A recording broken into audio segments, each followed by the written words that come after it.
Bismillahirrahmanirrahim. Assalamualaikum warahmatullahi wabarakatuh. Alhamdulillah wa syukurillah la hawla wa la quwata illa billah. Asyhadu an la ilaha illallah wahdahu la syarikalah wa asyhadu anna Muhammadan abduhu wa rasuluhu alladzi la nabiyya wa la rasula ba'dah. Amma ba'du.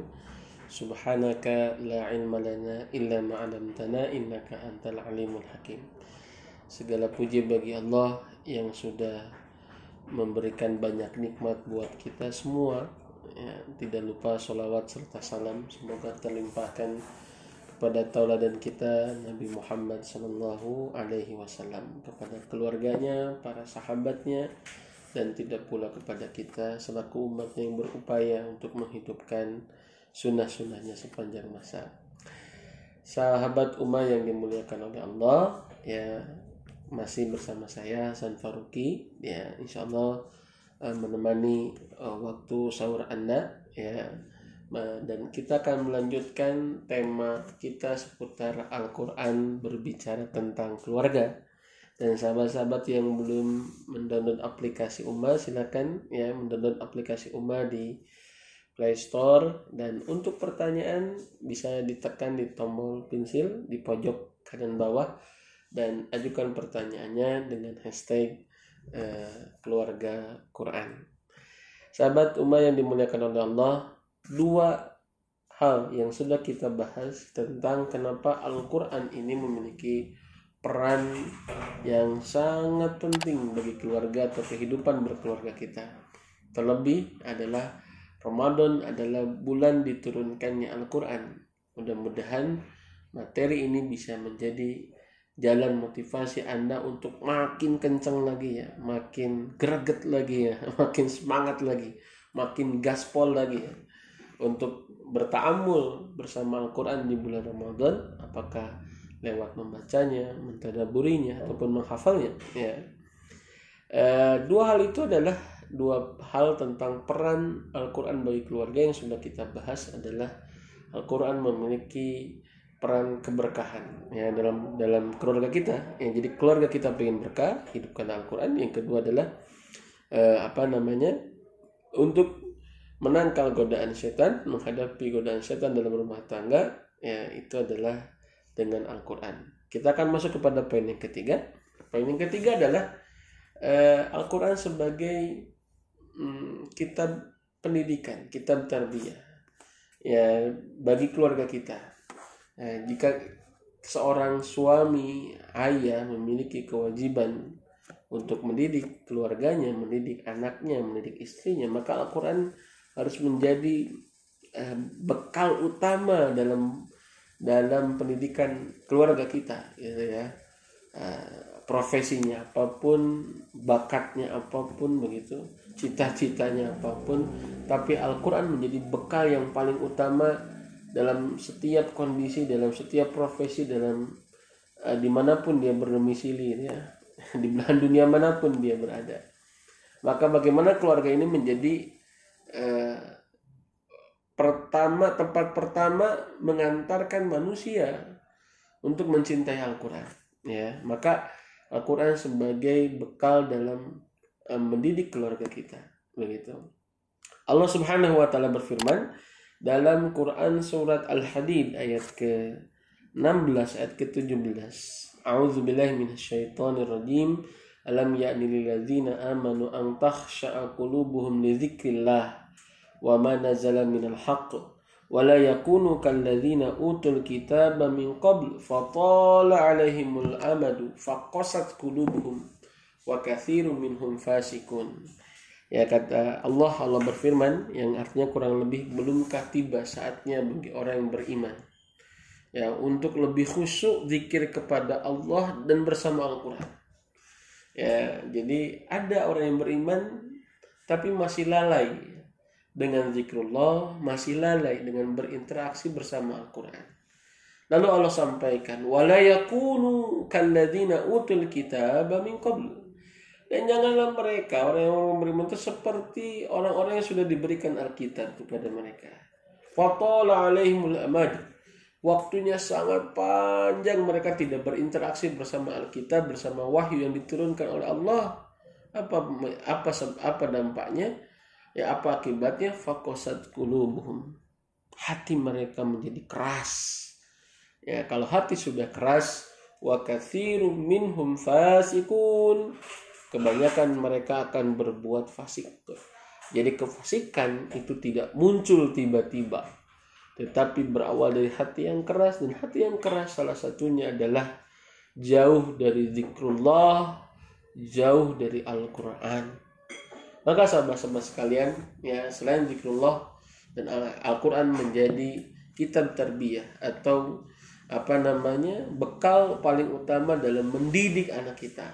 Ya, bahkan di ayat ke-17-nya Allah berfirman, "I'lamu ya annallaha yuhyil arda ba'da mautiha.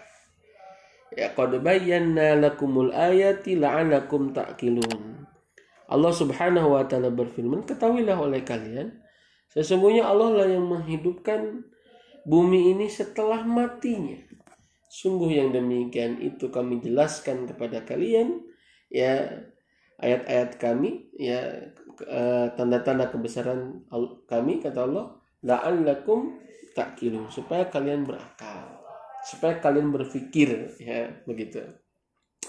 Dr. Wahbah Zuhairi dalam kitab tafsirnya Al-Munir menjelaskan tentang ayat ke-17 ini kenapa dihadirkan setelah ayat 16.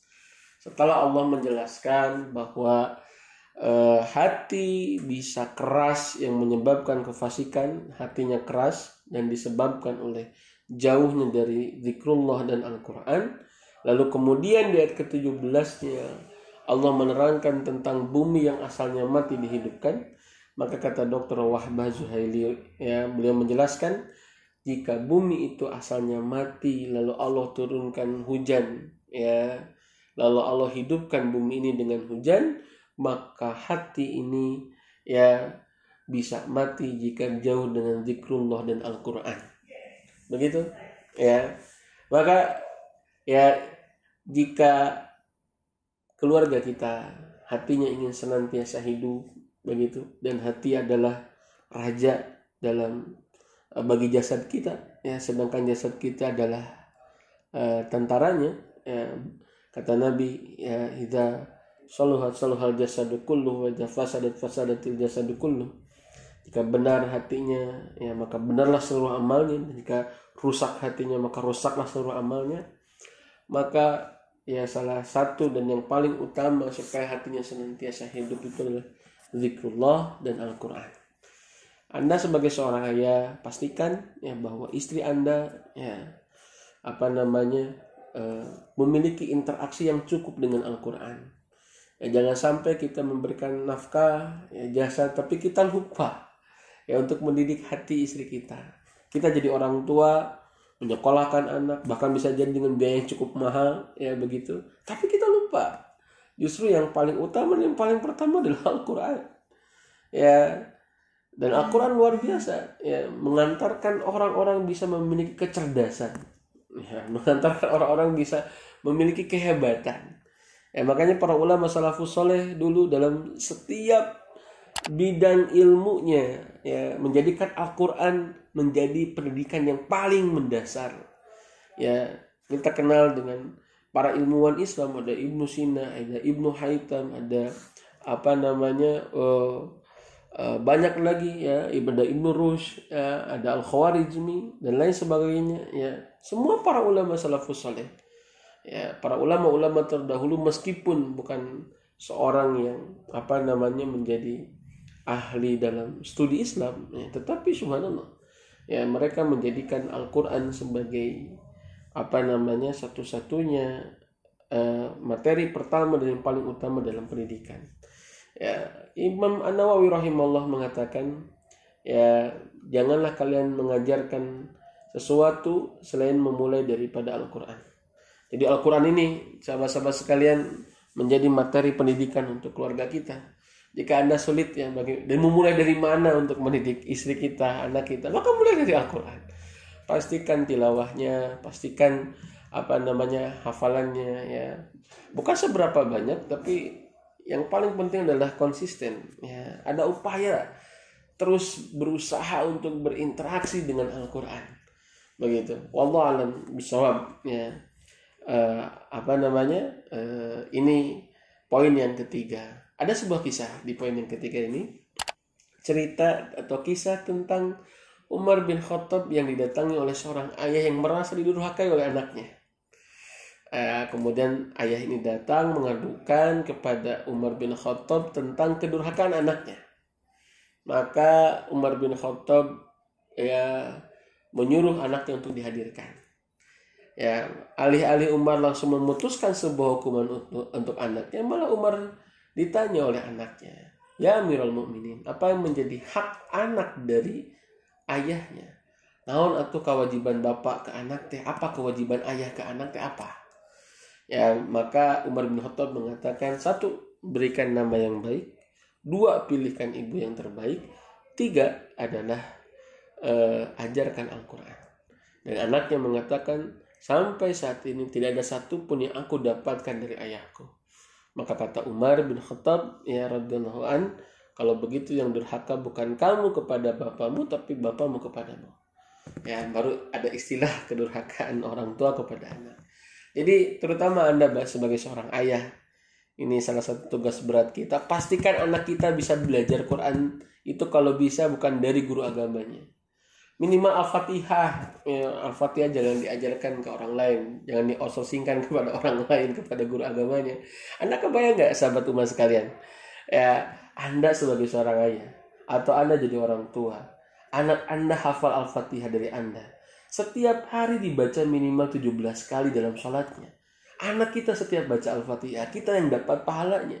Kita sudah wafat, kita sudah meninggal, anak kita masih baca Al-Fatihah, asbabnya hafal dari kita masih dapat pahalanya. Begitu besar, Masya Allah. Saya sarankan Al-Fatihah jangan hafal dari yang lain. Pastikan Al-Fatihah anak Anda hafal dari orang tuanya, dari Anda sendiri. Sahabat-sahabat sekalian, insya Allah Al-Fatihah menghafal begitu.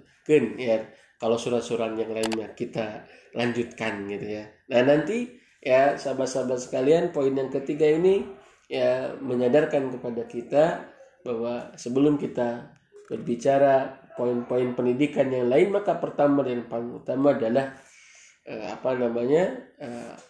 Al-Quran untuk kita jadikan sebagai materi atau pedoman dalam mendidik keluarga kita.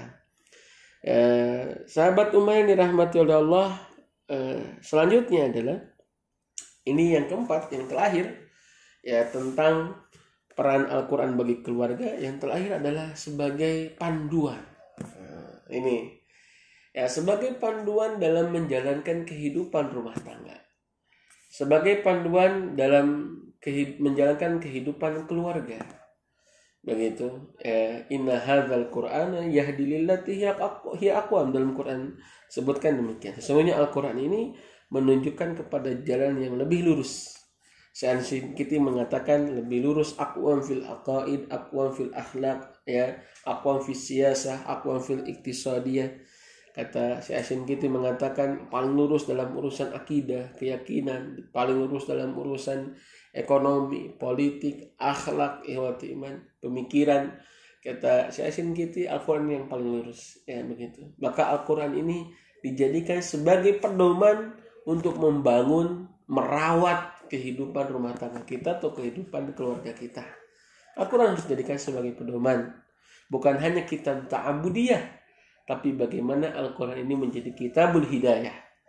Bukan hanya jadi kitab ta'abudiyah itu kitab ibadah, dibaca ngerti nggak ngerti dapat pahala 1 huruf 10 kebaikan. Itu kitab ta'abudiyah. Anda baca hatam, Anda tidak ngerti terjemahnya, tidak ngerti isinya, insya Allah berpahala, insya Allah dapat berkah. Tapi Al-Quran bukan hanya kitab ta'abudiyah. Al-Quran termasuk kitabul hidayah. Al-Quran termasuk kitab yang harus menjadi petunjuk, yang harus menjadi pedoman dalam semua peran hidup kita selama di dunia. Maka tak terkecuali dalam urusan rumah tangga. Tidak sedikit hari ini keluarga muslim meyakini Allah sebagai Tuhannya, Nabi Muhammad sebagai Rasulnya, Al-Quran sebagai kitab sucinya. Ketika menjalankan keluarga, tidak dilandasi dengan mendapatkan ridha Allah, tidak nyontok ke Nabi, dan tidak pakai Al-Quran, miris. Padahal Al-Quran sudah berbicara banyak tentang keluarga. Kalau di Al-Quran itu Ya, kata para ulama ya mengatakan ya bahwa dalam Al-Qur'an itu Imam Al-Ghazali ataupun Ibnu Qayyim mengatakan ada 300 sampai 500 ayat dalam Al-Qur'an yang berbicara masalah hukum. Masalah syariah, ya, masalah hukum. Baik itu hukum pidana, hukum perdata, ibadah, ta'abudiyah, itu ibadah mahdhah, sosial, politik, ekonomi, hukum-hukum itu kata Imam Al-Ghazali ataupun Ibnu Qayyim mengatakan tidak lebih daripada 300 sampai 500 ayat. Sedangkan Al-Qur'an itu 6.000 lebih ayat. Ya, sebagian mengatakan 6.660 ayat. Ada yang juga mengatakan 6.200 atau 326 ayat. Ya, 6.000 lebih ayat. Berarti sisanya luar biasa banyak sekali. Ya, dan tentang keluarga, Al-Qur'an bahkan memiliki nilai lebih, bukan hanya ayat. Nama-nama surat dari 114 surat itu sering sekali menggambarkan tentang kehidupan keluarga. Mari coba saya contohkan. Dari mulai surat Ali Imran tentang keluarga Imran. Padahal siapa Imran? Ya, ini harus ada kajian khusus ya tentang inspirasi keluarga Imran bagi kehidupan para milenial gitu ya. Ya, ini luar biasa sahabat-sahabat saya. Ada Imran, dikisahkan Imran. Imran ini adalah tentang keluarga. Ali Imran bahkan jelas dengan keluarga Imran. Surat Yusuf surat tentang keluarga. Ya, kemudian juga surat-surat yang lain surat tentang keluarga. Surat Ibrahim pun surat tentang keluarga. Ibrahim bersama Hajar, Hawa, Ismail, Ishak tentang keluarga. Ya, kemudian surat Al-Mujadalah atau Al-Mujadilah surat tentang keluarga. At-Tahrim tentang keluarga, At-Tolak tentang keluarga. Ya, banyak sekali tentang keluarga. Ya, bahkan Al-Lahab pun tentang keluarga. Al-Masad, ya, Al-Masad pun tentang keluarga. Tabbat yada abi lahabi wa tab, itu adalah tentang keluarga, tentang pasutri itu. Jadi surat Al-Lahab itu adalah tentang pasutri yang harmonis dalam kemaksiatan. Nah ini. Jadi jika Anda ingin, nanti ada tipe keluarga kayak begini. Tipe keluarga yang harmonis, suami istri saling bantu untuk kemaksiatan. Nah kita nggak usah heran. Ya, sebab Allah sudah mengabadikan kisah itu. Makanya di Al-Quran itu ada tipologi rumah tangga. Ada suami, istri, soleh-solehah. Ada. Di Quran ada. Nabi Ibrahim, Imran. Itu pada posisi seperti ini. Yang kedua ada suaminya soleh tapi istrinya tidak solehah. Bahkan kafir. Nah itu Nabi Nuh, Nabi Lut ya. Ada yang sebaliknya. Istrinya solehah, suaminya yang kafir. Ini adalah Asia. Ya, Asia. Ya, walaupun nanti ada hikmah kenapa setiap walau alam yang saya tahu ya, setiap nama perempuan yang dikisahkan ya tidak disebutkan padahal yang pun sudah bersuami. Jadi kisah perempuan mau soleh dan tidak soleh ya, ini perhatikan sahabat umat, kisah perempuan dalam Al-Quran yang soleha atau tidak soleha dan sudah bersuami tidak disebutkan namanya. Apa hikmahnya? Maryam disebutkan karena tidak punya suami, tidak punya suami. Sedangkan istri Fir'aun, istri Nabi Nuh, istri Nabi Lut, ya, atau istri Nabi Ibrahim, ya, istri Nabi Yusuf, itu juga tidak disebutkan. Nama perempuannya siapa? Ya begitu. Kita mendapatkan di kitab tafsir, ya, termasuk Asia. Asia tidak disebutkan dalam Al-Quran. Asia ini tipologi yang ketiga. Dia sebagai istri yang solehah dan suaminya tidak soleh, bahkan suaminya kafir.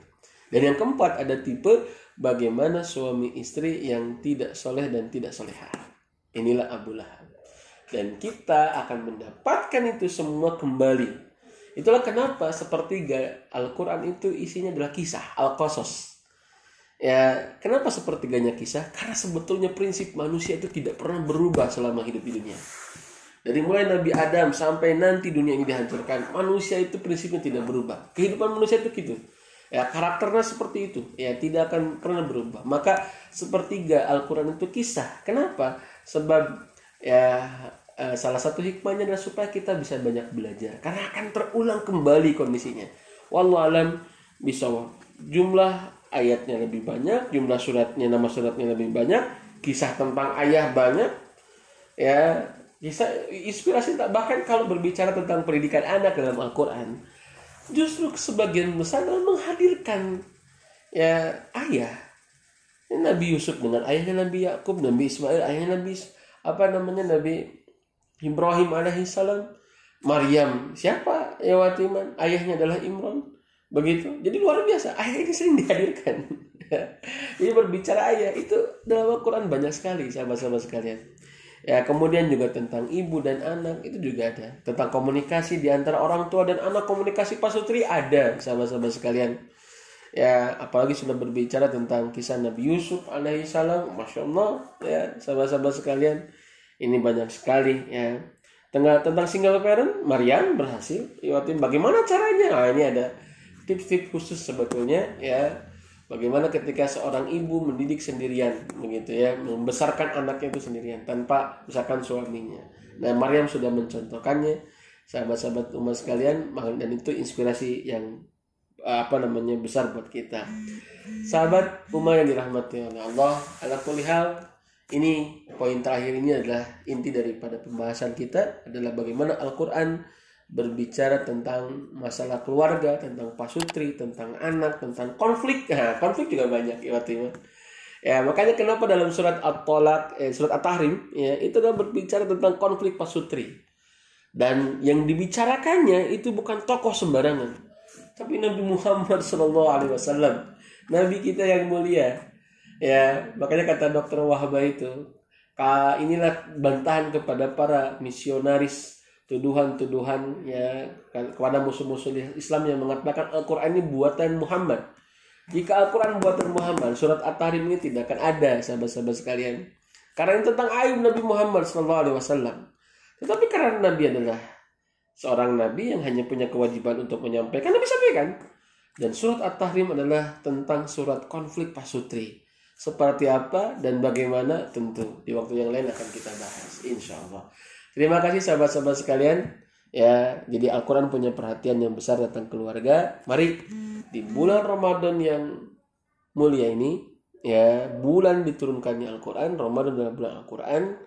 Ya, dengan materi ini kita makin kencang lagi, dengan makin gaspol lagi, makin semangat lagi untuk berinteraksi dengan Al-Quran, karena ternyata Al-Quran, sahabat-sahabat sekalian, memiliki peran yang sangat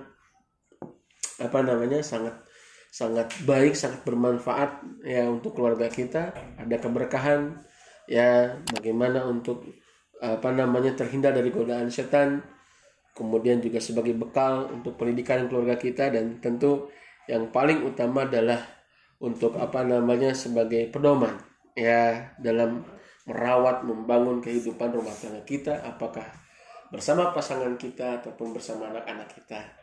Sahabat umat yang dirahmati oleh Allah, kita akan masuk pada sesi pertanyaan ya.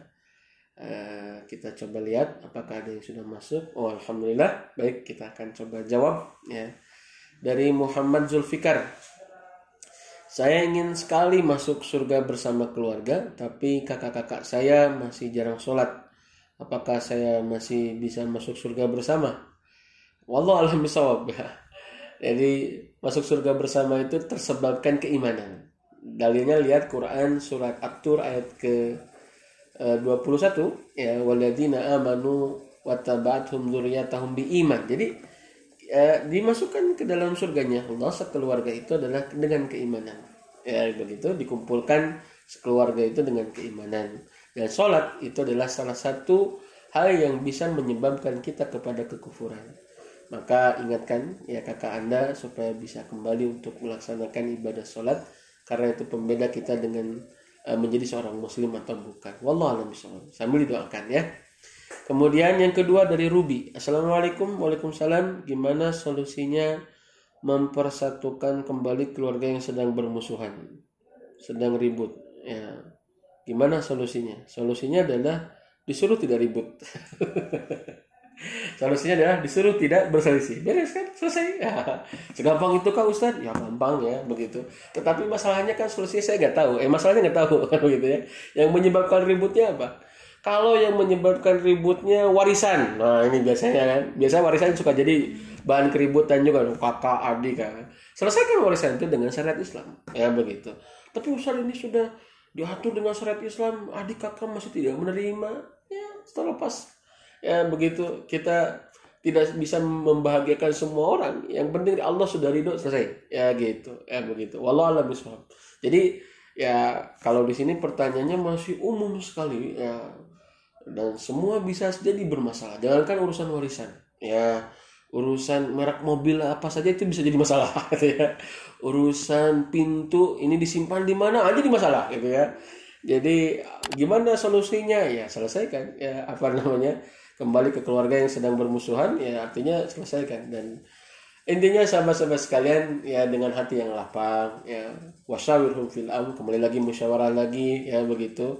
Wallahu a'lam bishawab. Nah sebenarnya ini ada kaitannya dengan pendidikan anak. Ya kenapa? Sebab kalau anak-anak kita tidak terbiasa menyelesaikan masalahnya kayak begini, udah dewasa, ya urusan-urusan yang kecil pun nggak bisa diselesaikan begitu ya. Apalagi ngurusin yang besar-besar.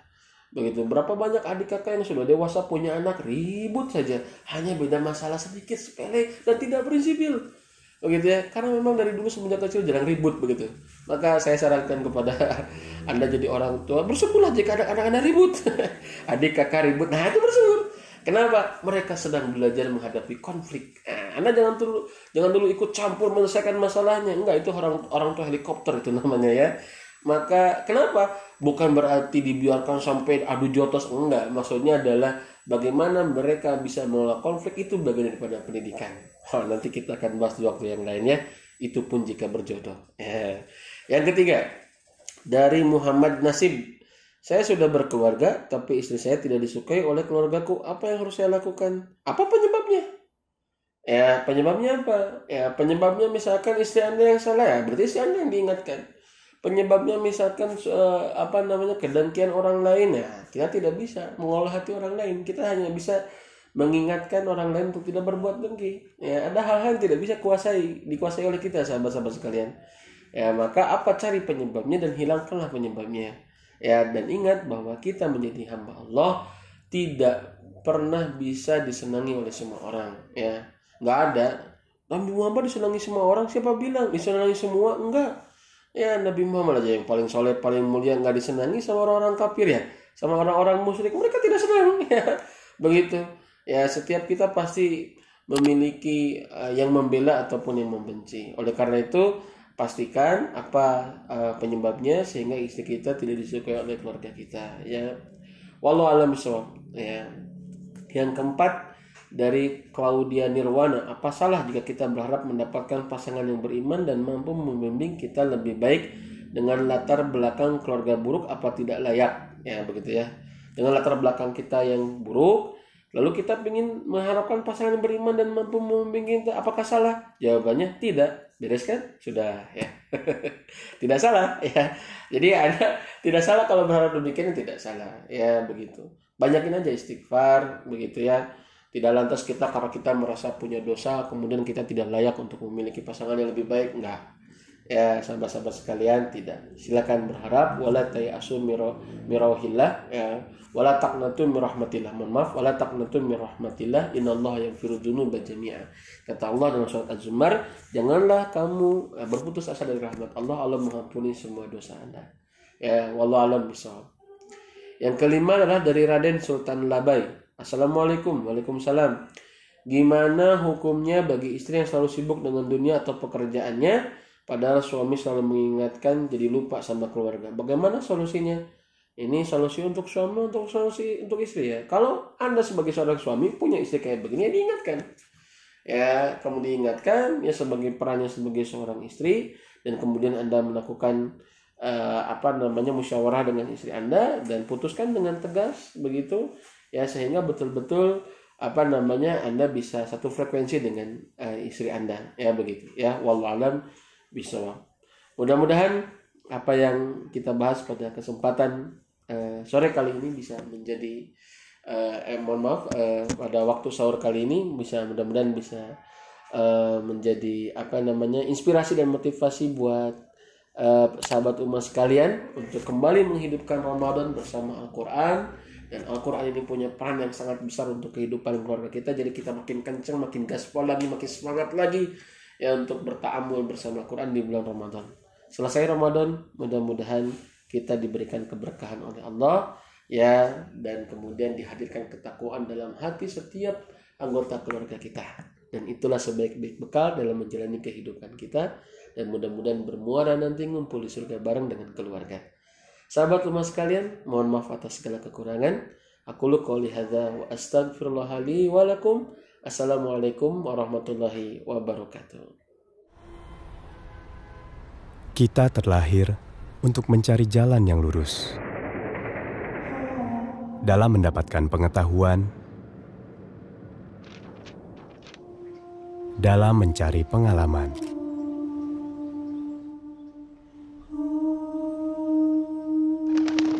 dan dalam mengemban amanah untuk menjadi manusia yang lebih baik. Namun, dalam perjalanan kita, dunia tidak selalu sejalan dengan keyakinan.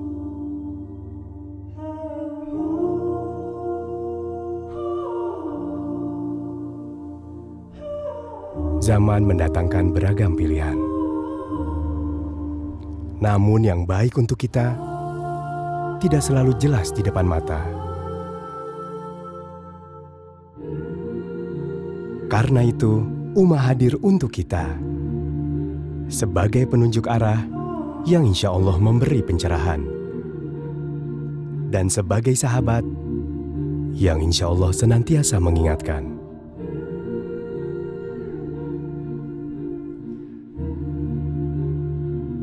Dalam perjalanan kita pulang menuju jannah, Ummah, teman ibadahmu.